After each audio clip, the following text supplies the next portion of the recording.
I love printing. I love printing. I love it. I love printing. Hey everybody, want to welcome you back to another session of Printer to Printer with me, Warren Werbitt, otherwise known as the Print Whisperer. But today it's printer to printer. Two printers from the same place. We've got Casey Kennickell and Andrew Smith from the Kennickell Group. Welcome. Thank you. Thanks for having us. Hey, how could I not have you? So full disclosure, I know Papa Al, Grandfather Al. Actually, he was one of the first interviews I did, but I wanted to come and interview you guys because I see you're slowly pushing him out. And, Well, it's not. yeah, he's still pretty involved. Listen, he will forever always be involved because I don't think he knows how to actually completely relax. Yeah. But from what I've seen, he's kind of given you guys a lot of play. He's made some announcements, some promotions. Yep. So you guys are on the way. So before I ask any of the three questions that I wrote down before, Casey, Andrew, somebody put your hand up. Someone tell me a little bit about Kennickell, what you do and what it's all about. Kennickell was actually started by my great-grandfather in 1892. So, Sorry, it's a so really you're the old... fourth generation? Yes. Wow. Fourth generation. Awesome. I know, it's crazy. But so a lot has changed since then, obviously. So, we were originally traditional printers, right? And now we have evolved into so many different things. We're really big into wide format. We have a direct mail operation. We, of course, still have 40-inch presses for offset printing, but we've also recently gotten into the digital printing world. Well, we've always had digital presses, but we just bought a KM1, which is a high-speed inkjet digital press. So we're really excited about that. So we have our hands into a lot of things. We also are involved with the International Print Network. We have a fulfillment house, an inventory system.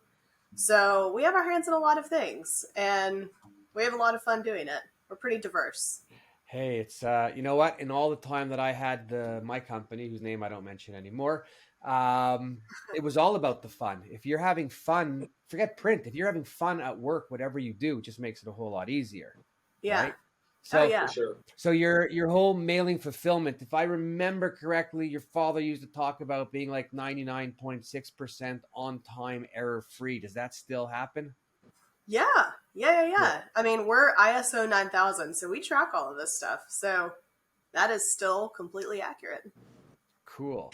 And so I see first of all, how old are you guys? Because I'm watching what you guys are. First of all, I've known you a while, but I'm watching what you're doing. The LinkedIn social media stuff seems to be stepped up lately. Andrew's posting more than he ever posted before of jobs that are going on. It's really cool. What do you guys like about it? I mean, most young people. First of all, how old? Okay, Casey, you don't want to tell me, but Andrew, how old are you? I'm 29, and I'm 35. Okay, you broke down and you told I did. No, but that's good. And new mother to twins. Everyone. New mother to twins.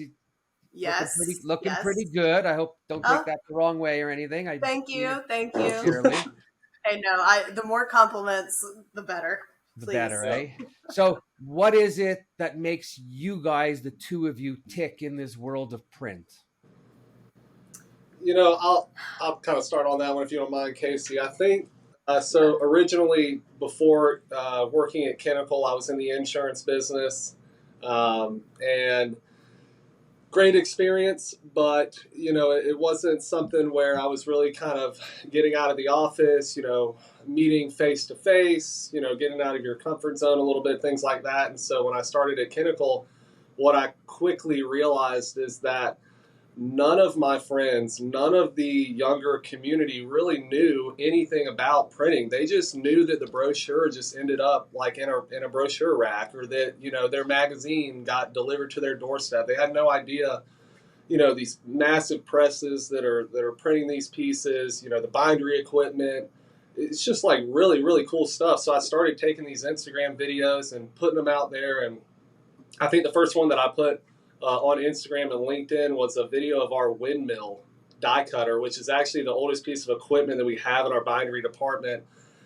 And everybody was just like, wow, what is that? And so I just kind of realized that really just nobody knows what process we go through, for the finished product. And even more so on that, like what's really fun for me is I like to focus a lot on wide format and wide format graphics, vehicle wraps, building murals. I mean, really just, you know, the world is your oyster, so to speak, in wide format, and a lot of people really started gaining some interest in that, and it's brought a lot of business to Kennickell from people seeing these things on social media, and it really, like you had mentioned, you just got to make it fun. It's fun interacting with these people. We have designers on staff that come up with some really cool designs, so that's kind of, it really has, for me at least, it's this connotation of printing being like a dying, kind of dinosaur. It's really not that way when you get into it. You start showing people what's involved. They kind of get it pretty quickly too.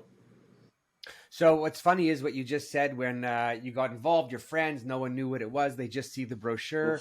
Uh, I mean, I'm a little older than you, not much, just a little. But when I started, it was the same thing. I would be talking about showing, I don't know, I'm picking something up, whatever, a printed piece, and no one knew anything. All they, Right. saw was a piece of white paper go in, and at the end they get something delivered. And when I would bring people in, and I'd watch the excitement in their face when they would see, you go from the plate room and then you put it on the press, white paper goes in, the end of 6 colors, it's colorful, then it's Right. folded and stitched.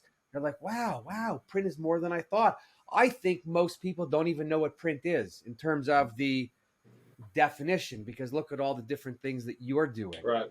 But wow, I think that's awesome for you to feel like that, because I feel like that. So, wow. And I love it too. So I was a marketing major at University of Georgia. So I I love all aspects of marketing, but I really love marketing materials. I love the printed piece. I mean, you preach this all the time, Warren, that, print isn't dead, and I completely agree with that. I love receiving direct mail. I love getting magazines in the mail for a store that I like and actually flipping through the pages. I like touching things, and You like the specials and the discounts that come on those cards so you can go shopping. oh yeah, of course, That's always love the deals. But I mean, I really enjoy high quality marketing materials. I mean, because we're in this business, I have opinions about low quality marketing materials as well. And you But should. when it's done right, oh, I just think they're beautiful and I think they're important. And yeah, it's just kind of one piece of the puzzle of why I enjoy what it is that we do. I like seeing the marketing materials come in and the art and our clients' ideas, and it's fun to me.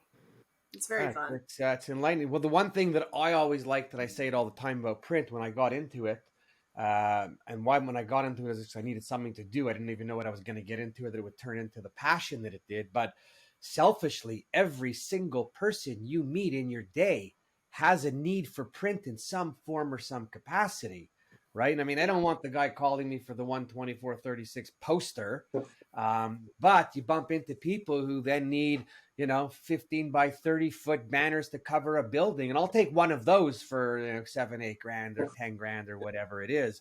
But everybody needs print, and you could talk to anybody.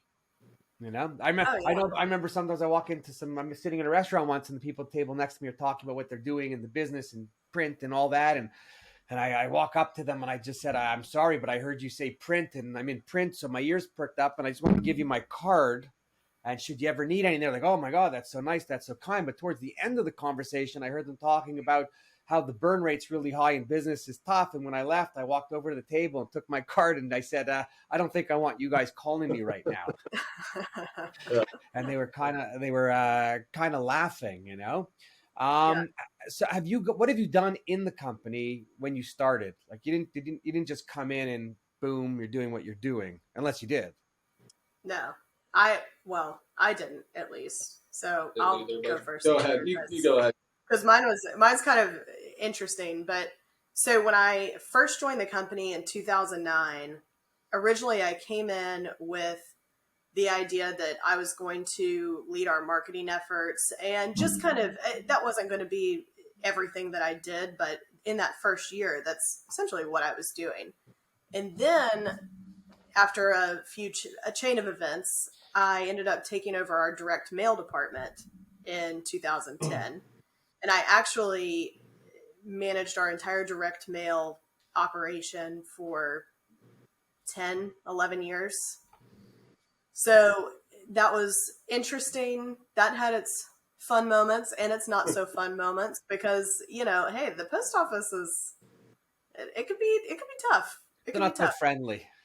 Yeah, yeah, but it was fun too. And so I did that for a while, and then I just got into sales recently in the last year. And that has been more fun than anything, honestly, just because I like people. So, that's just to be, eh, not to sound simplistic, but that's why I think it's more fun because I just like talking to people.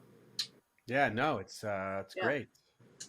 Yeah, so mine was a little bit different. When I started at Kennickell, I was immediately thrusted into sales, and my background. I mean, other than driving a delivery truck for Kennickell during summers, when I was off at college or in high school, zero print knowledge whatsoever. And I really do think that was a good thing.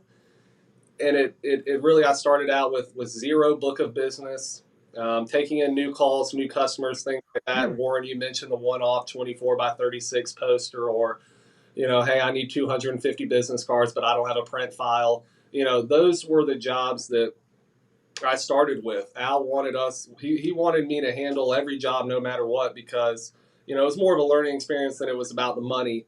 But Sorry, and he doesn't like to say no to he does anybody not for like to anything. say no, for sure. And we don't either, but, to a certain point. No, Yeah. well, it runs down the Right. tree, right? It's But Yeah. the way so it so goes. started as just a sales associate here about 5 years ago, 4.5, 5 years ago, and worked my way up a little bit. Started building a book of business. Our sales reps here, we work off 100% commission, so it's you have a lot of incentive to go out there to make those calls to get that business in here. And so recently, I would say within the last year, Al named me our vice president of sales, and we've had some changes with our sales team. Casey being one that's joined the sales team. We had a few older folks that were on our sales team that have transitioned out, and so that's kind of where I'm at right now. Definitely at this point, very comfortable talking the talk and walking the walk, and being able to talk with these marketing managers and directors of marketing of these large companies that are doing complex projects and things like that. So it's really gotten to the point where it's very difficult for somebody to have a conversation with me that I don't know where to take that conversation to try and get some business in here and things like that. So it really has, it just continues to get more and more fun. And one thing I will say, just kind of piggybacking on my comment earlier about a lot of young people not knowing about print, I swear there is a shift in companies and what they're trying to do. They're trying to be fun with it. They're trying to, like Casey had mentioned, come out with beautiful pieces of marketing material. People like to hold stuff and read stuff, and they don't want to pull up a PDF on their phone. And that has been great because it's young people talking to young people, and it's really been a lot of fun here recently. So before I ask the next question, I was going to just say, when you talk about print and PDF or computer, you're a hunter fisherman. I'm a fisherman. Like, I need Bass Pro's catalog because I could fold the pages over and know where I was and go back to it right away and look at it. When I'm scanning on the iPad or the whatever laptop, it's a bit of a pain in the ass when you're going through a 250 page catalog and you don't really know what you want, when you want it, and you want to go back and double check and do all that. So I think for anybody who's into sport, print is really, really important. Well, I think too, the on the sales side of things, and Casey knows this because she has what she's passionate about, and I have what I'm passionate about. But you mentioned it earlier, which is everybody needs print. So call on the people that you're interested in what they do. Like for me, I am interested in all things, everything marine, boats, engines, attachments, accessories, things like that. If it goes on the water, I'm all about it. I'm passionate about it. And people can, they can read that about you, But that's what I love about the sales of print so much is everybody needs it. So go after the people that, you really want to like handle their business. So you say passion. I've said it. I've told people before. I'll just say it again because I think it's really important. I've had hundreds of meetings over the course of my career, and I could say that I did not close all of those meetings into orders. But the one common factor that I always had with every meeting was at the end of it, what I was always told was whether we do business with you or not, we've never met anyone as passionate as you about what you do. Yeah. And whether it's fishing or print, that rubs off on people. That people remember that, right? So I might not have closed an order on that first presentation, but the chances are I've been back there a few times and I've gotten something out of it because your passion it seeps through everything. And I'm sure you've had even salesmen coming in to sell you from different things where it's like, wah, wah, wah, and it's like, okay, get away from me. You're making me tired and sick. Right? Because we all have such little time that it's got to be good. And then when you bump into the customer that feels your passion, you could sit there and have great conversations and there's no time limit. Most definitely. There's no lack of passion on your end. Trust me. We know that. Oh yeah. Yeah, no, it's good. What's the best thing that you sell? What's your best project that you've ever sold? Either one of you. I've got one project that really is kind of opening the door for some projects coming after, and it's people see it, and I don't think they realize what it is when they first look at it. But so I had a local artist come to me about 6 months ago, a very popular local artist, and she wanted to wrap a building, a 2-story commercial building. She sent me some of a little bit of design concept from some buildings in Chicago and New York and these large cities that were wrapped, and we looked at these things, and we ended up we took her artwork.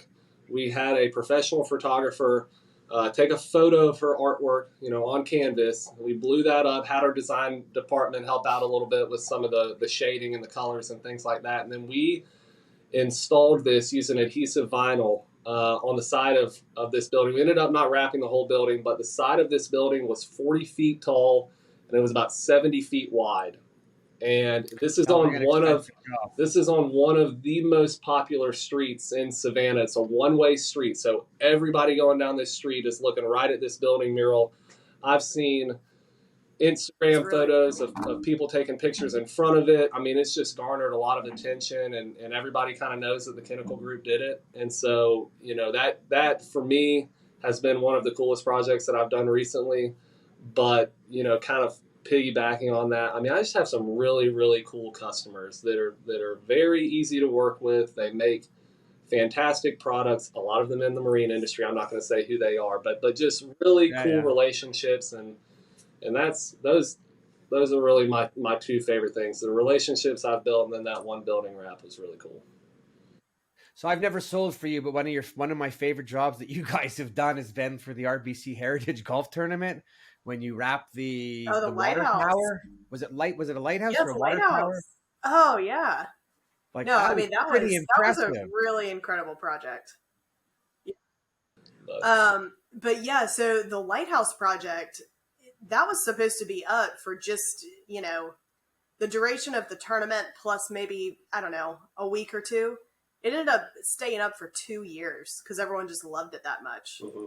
And I mean, honestly, we weren't totally sure that it was going to last for 2 years because that was not what we were ever planning on, but it did. It looked great and people loved it. And I mean, it was just, the talk of the town. That was a great project. Casey, you may have mentioned this when I went out, but on that, Warren, that was over a square mile of adhesive vinyl. A square mile. Correct. And it was just under 200 panels that needed to go up on the lighthouse, and our wide format department engineered that entire thing. We did not. Nobody sent us files for that. Nobody, gave us schematics. That was all on us. So it was a fun project. Yeah, I mean, I always watch when they got to go around, and then everything is. the circles or cylinder or whatever. It's pretty cool. The people who buy from you, your customers, are they young or old?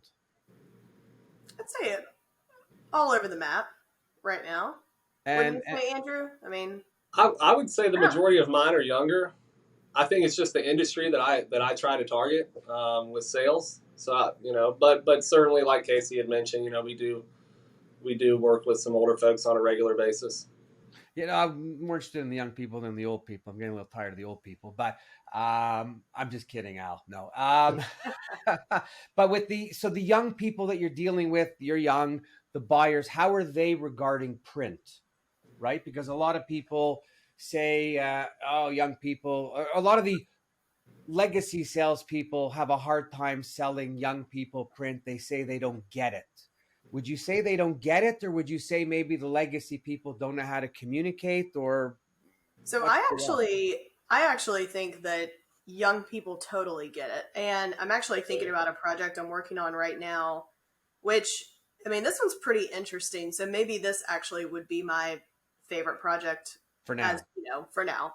Yeah, but so this is actually a direct mail drip campaign for a client, and first, I mean, I'll go into what we're doing and what makes it pretty cool and unique. But one thing that I think young people really understand is that we are just constantly bombarded by e-blast and these advertisements on Instagram and Facebook. I mean, it's just constant. Mm-hmm. I mean, some of them you find interesting. I mean, I'd be lying if I said that every now and again I don't see an ad that I'm like, oh, I do actually really like that.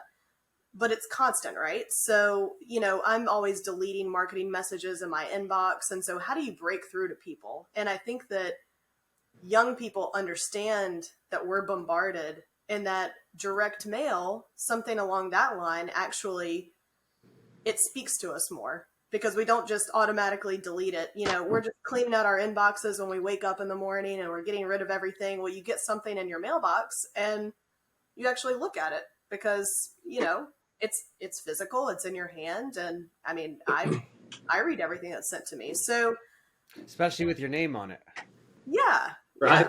right? more variable the better. But so what we're doing for this one client is we actually offer a service called Lead Match. That's what we call it. The whole package is KDM Plus, but we are able to put a pixel on a client's website and track the name and mailing address of those that visited the site. But from there, we can break it down further where we can only get, the names and addresses of those who spent 10 minutes or more on the site. I mean, the client can, customize this however you want. So you don't, necessarily want to mail to the people that were just there and left. But if somebody browsed certain pages of your site for 10 minutes, well, I mean, that person was pretty interested. So what we're doing is we're pulling the name and addresses of these people, once a week, and we're sending them an offer in the mail. And it's working out really well. Cool. And I mean, it's gold, really. But I think that that's a cool project, but my customers I'm working with there are my age and younger, actually. And when we first met, I mean, that's what we were talking about, that we thought direct mail was very important. And, the e-blasts aren't working. At least it wasn't for them. I'm not saying that e-blast will never work. That's not true. But I just do think that we get a lot of messages in our inbox. So I would say to that, we all get so much email that we don't even get time to read or respond to the emails we want to. Right. Right. Yeah. Like for sure. I'm not a big believer that email blasts for marketing work. I mean, they obviously work. Don't get me wrong, and I'll have everybody That's how jumping I all feel. I over mean, me. I'm not But I going to say don't they think don't it's the work, I don't but, think it's the biggest attraction to get business for those people. I'm sick of email personally, of just reading or looking at what's not relevant. I'm spending more time now pressing unsubscribe because somebody's oh, selling yeah. my email address to somebody every day, right? Yeah. It's Or you know what I think young people get though? I think young people get print, but what I think young people really get is how to have fun. I mean, these clients that you go and hang out with, I'll give you a perfect example. One of mine, they're in accessories for boats. I went down to Fort Lauderdale Boat Show. We weren't talking business. I mean, it was just, we were having fun. It's not stuffy or anything like that. I mean, Casey and I go to a lot of events with a lot of young people.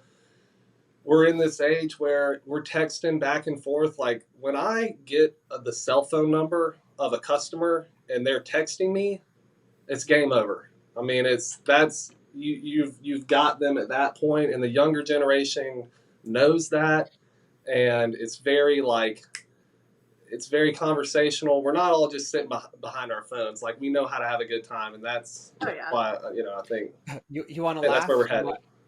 My 23-year-old son, who's pretty young, and he lives out of town in school, and I would always text him, and then I finally get him because he doesn't text back right away. And I said to him, I said, John, I said, like, listen, I said, you don't have to converse with me. All you have to do is text back saying busy, and then I know you're alive and you're safe. Right? I said, that's all I'm asking of you. And once a week, you could actually say 3 words to me, but you got to respond because I know the phone's in your hand, whatever. You know what he says to me? He goes, I don't use technology the same way you do. And he wiped out all his social media accounts. And really what he's saying to me is like, leave me alone a little bit. And I thought, you know what? That's pretty cool because he doesn't do the social media stuff. But as a parent, I'm saying, buddy, like I buy it, but it's my phone. So either reply to me or lose it. He goes, take it away. That's true. Like, okay, no, I'm not taking it away.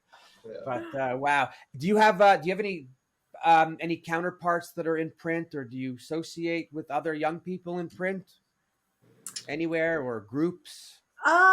Well, so through the IPN, I've met younger people in print. Honestly, in our area, Southeast, no, I don't personally know anyone who's in the printing industry, but through the International Print Network, I've met a lot of younger people, and it's been a lot of fun. It's been a lot of fun getting to know them and building those relationships. Oh my God, I just had an idea. I'm just going to put the idea out there, Casey. You have little twins at home. I'm not looking for your time. But what if we were to put on a print conference dedicated to the younger generation? Would you want to participate in that, Andrew, and like help out? Because I don't even know if you want me there. You want me there because I'm the last guy standing at the bar. But I think it'd be really good. Yeah. No, but I think about the old legacy people in our industry. I think about the print networks that exist, and they're all pretty old, right? IPN, you could tell us a little bit about. I think IPN's a great organization. I was part of it. When I was a part of it, I was on the board.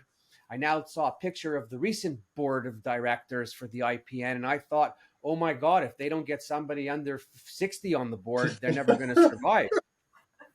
Right? And no disrespect to any of them. They're all great people. That's being worked on. Yeah, we're working on it. Yes. Okay. Yes, actively working on it. When I left, they went back 4 years, It was, but yeah, no, I think it's important. I think we need to find a place for young people to have to go. Right. Yeah. And then you can feed off of each other. So anyway, I'm going to speak to someone about that. And then, I'll roll back to you guys with that if it's just for a better, bigger conversation. See if there's a possibility of. Actually, I'm going to speak with the boys at what they think. Right? I think that would be a great idea, and we turn it into maybe a one-day print conference with a blowout party at night with a band. I'm already thinking about the party, right? Not the content for the day. In a really fun place. Yes, yes, absolutely. Yeah. Wow. Okay. I could go on and on and on with you guys, but I won't because you got stuff to do. I have stuff to do too. We're going to keep this little series going, right? If you guys know of anybody that you bump into, if you have any cool clients that would love to sit in on an interview podcast with us, because I'd love to talk to the end user about what they think about print or feel about print. Let me know. I mean, you just make some notes whenever. It doesn't have to be for tomorrow. Wow. Al's really lucky to have the two of you there, eh? Oh, well, thank you. So we're pretty lucky to have him too. He's been a really good mentor. So. Oh no, Al's the best. Yeah. Al could be one of the nicest guys I know. I agree. Unless you piss him off. But you don't do that. He's a great boss and a great dad too. Yeah, smart man, good friend, all that. Cool. Anything that either of you want to say before I cut you off and close you down? Show people your YouTube video all the time. Okay, that's good. That's good. Keep it going. I will. Actually, Yeah, I want I to. get it. You could spread the YouTube channel. I want to increase my subscriber base as I do some new stuff on it.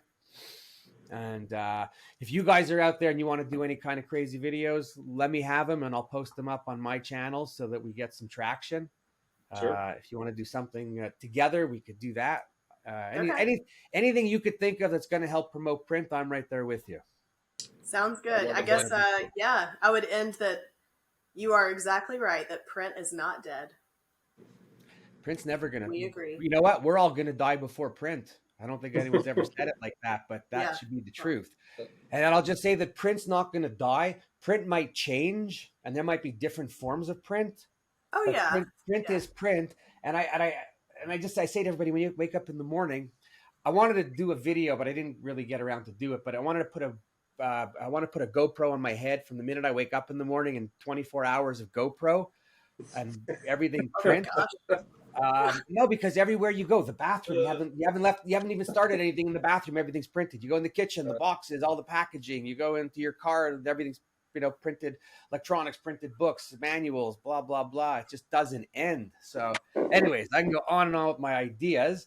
I do want to thank you, Casey and Andrew, for coming on. Really, really appreciate the time and the conversation.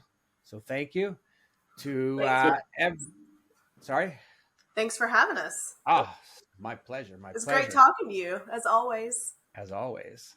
You got to come see us. That's the plan, actually, to get down there Good. sooner than later. So we'll find a good weekend to come. I'm actually heading off in October to Nepal for 3 weeks to go hiking.